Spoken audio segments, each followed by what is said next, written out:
Hi, I'm Jack. I'm here to tell you another thing about achievement, and this is the most important thing about becoming a master achiever. A master achiever is where the rubber meets the road regarding how you identify your core desires. If you don't learn how to do that, everything else is a waste of time and will frustrate you and cause failure. This process is both simple and complicated. It's simple to understand, but sometimes it's not so easy to do because you'll be paying attention to your emotions here instead of your head and trying to figure it out, and that's a challenge for so many people. Remember what that old proverb was? The Welsh proverb that says, the hand will not reach for what the heart does not long for? That's what a want is. That's a core desire. In the next 3 segments, I'm going to explain how you do this and what to look for so you can get in tune with your heart's desires, so you can flip on the conquering force switch. So here's a story that'll help you understand the difference between your head and your heart. My wife and I love each other tremendously, and we went to a course about creating intimacy. And the lady taught us some incredible stories about, things about intimacy, things I'd never even heard of. For example, there are 3 levels of intimacy. She said there's physical, emotional, and spiritual. And I had them this way, without these 2. I just had the physical down like so many guys do. Well, what about those 2? She taught us those. So she gave us an assignment, and it was a 6-week class for only $35. So we go and we learn all kinds of really cool things. She gave me an assignment, all the men go home and just hold your wives. He says, ladies and gentlemen, in this class, actually she's talking to just the guys. Guys, women like to be held, period. I said, I can handle that, okay. So she gave us an assignment to hold our wives or our special person. So I go home, and on Saturday night, the kids are in bed, and I take my wife by the hand and I sit her on the couch and I put my arm around her. Like this. And I'm like, what? Do. And I said something like this, Marcy, we don't watch TV, do we? She says, no. Okay. We don't talk, do we? No, just hold me. Okay. Well, I had an idea come to me because I could reach the channel changer, and I thought, well, let's watch TV anyway. And she said no, and she got kind of a little irritated at me, so I said, okay. And this is where it went wrong. When I looked at my watch, after about 4 minutes into this, or 3 minutes into this little exercise, I looked at my watch, and she saw that, and she got really angry. Hurt, actually, and she got up off the couch and walked away, and I said, what's the matter, dear? What's going on? She says, it's not working.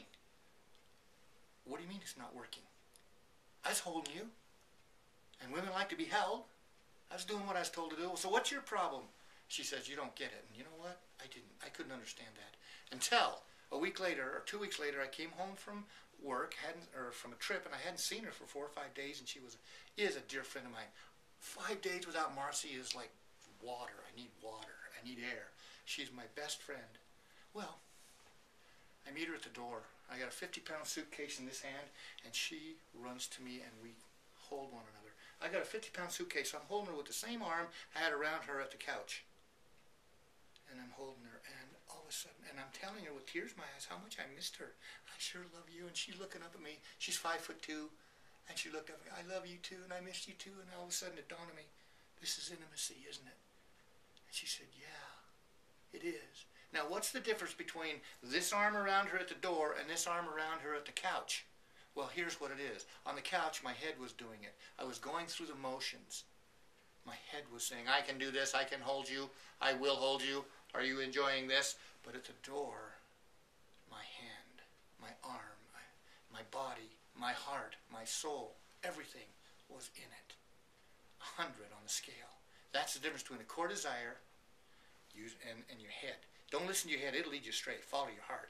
So, I want to tell you something. You got to know this, and you got to know it good. Your mind is where all the wrong paradigms are about you and about everything that you see and understand. And I'm not sure, you could say I'm not shy, so I'm not going in and out, and I could never do that, or I don't have what it takes. That's a paradigm.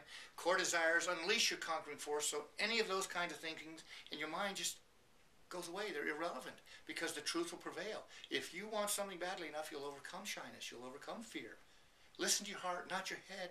Your heart knows what you want. And your mind and your head and your brain can learn what it takes and what it needs to learn to get your heart what it wants. That's its job, to learn anything, to protect us, to provide for us, to learn every technique, every methodology to get what this heart wants. Safety, love, sex, fun, happiness, joy, whatever.